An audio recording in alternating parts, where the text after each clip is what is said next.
it out, yeah.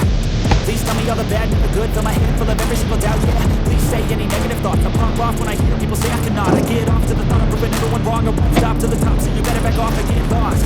I'ma stay loud, stay proud, never running out, never heading south. I'll be spreading out, call it word of mouth. Can't put me down, I'll be getting loud. You can have it down, know what I'm about. Have your fucking cloud, it be raining now. I keep making sound, go another round. Bitch, I'm legend bound, can't stop me now. बिस्मिल्लाहिर्रहमानिर्रहीम। अस्सलामु अलैकुम नाज़रीन करम, नई video में खुश आमदीद। दोस्तों, जैसा कि आप जानते हैं कि उस्मान साहब को मंगोलों ने एक बड़ा नुकसान पहुंचा दिया है और इस नुकसान ने उस्मान साहब के दिल को टुकड़े टुकड़े कर दिया है। उस्मान साहब की ज़िंदगी का सबसे बड़ा गम यानी बाला खातून की शहादत।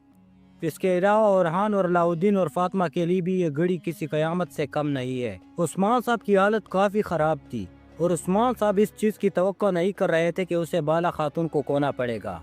नाजरीन कराम, यहाँ उस्मान साहब को अभी तक इस बात का इल्म नहीं है कि इसके पीछे दरअसल क्या कहानी है। यहाँ सवाल ये पैदा होता है कि जब उस्मान साहब को असलियत मालूम हो जाएगी तो क्या उस्मान साहब हलीमा को माफ़ करेंगे, क्योंकि हलीमा की असलियत अभी तक उस्मान साहब को मालूम नहीं है। इसके अलावा जब उस्मान साहब को यह मालूम हो जाएगा कि हलीमा उसी की ही औलाद है तो क्या उस्मान साहब हलीमा को फिर भी माफ़ करेगा या फिर उसे सज़ा देंगे। हलीमा और उस्मान के रिश्ते के बारे में फ़िलहाल सिर्फ सोफिया खातून जानती है। नाजरीन, आने वाली किस्त में हम देखेंगे कि क्या होने वाला है। क्या बेगम खातून ने सच में बाला खातून को जान से मारने की कोशिश की है? नाजरीन, जैसे कि आपको मालूम है कि बेगम उस्मान साहब को पसंद करती हैं, इसलिए वो उस्मान साहब को अपनाना चाहती हैं, लेकिन बाला के जिंदा होते हुए ये मुमकिन नहीं। लिहाजा बाला की मौजूदगी में उस्मान साहब बेगम खातून से किसी भी सूरत शादी नहीं करेंगे। इस वजह से बेगम ने अलबाया का साथ दिया ताकि बाला को बर्बाद किया जा सके। नाजरीन, हम अपने तजज़िये से यह बात 100% यकीन के साथ कह सकते हैं कि बाला खातून को कुछ भी नहीं हुआ है। बेगम खातून ने बाला खातून को सिर्फ बेहोश कर दिया और बाला की जगह किसी और की लाश वहां पर छोड़ दी। बाला खातून अभी तक बेगम खातून के कब्जे में हैं।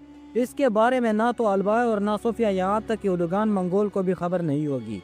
उस्मान और उसके दुश्मन सब ये समझ रहे हैं कि बाला खातून जलकर शहीद हो चुकी है, लेकिन हकीकत में बेगम ने बाला को जिंदा अपने पास रखा होगा। यूँ उस्मान साहब को भी ये यकीन नहीं आ रहा होगा कि बाला कैसे उसे छोड़कर जा सकती है, लेकिन वो बाला खातून की याद में रोते हुए कहेंगे कि मेरी प्यारी बाला, तुम कहाँ चली गई हो, वापस आ जाओ। लेकिन इससे पहले हम देखेंगे कि उस्मान साहब बहुत ज्यादा गुस्से में होंगे। शदीद गुस्से की वजह से अब उस्मान साहब सिर्फ जंगी हिकमत अमली मुरतब देंगे। उस्मान साहब खुलेआम ये ऐलान करेंगे कि सब तैयारी कर लें, अब वक्त है आखिरी मरहले का, या तो शहीद या गाजी। लेकिन सबसे अहम बात यह होगी कि उस्मान साहब बाला खातून की तदफीन उस वक्त तक नहीं करेंगे जब तक उस्मान साहब इंतकाम ना लें। आने वाली किस्त में हम देखेंगे कि उस्मान साहब बाला के इंतकाम के जरिए अपने सीने में छुपे हुए गम और गुस्से को ठंडा करेंगे। यूं मंगोलों को एक बड़ी जंग का सामना करना पड़ेगा।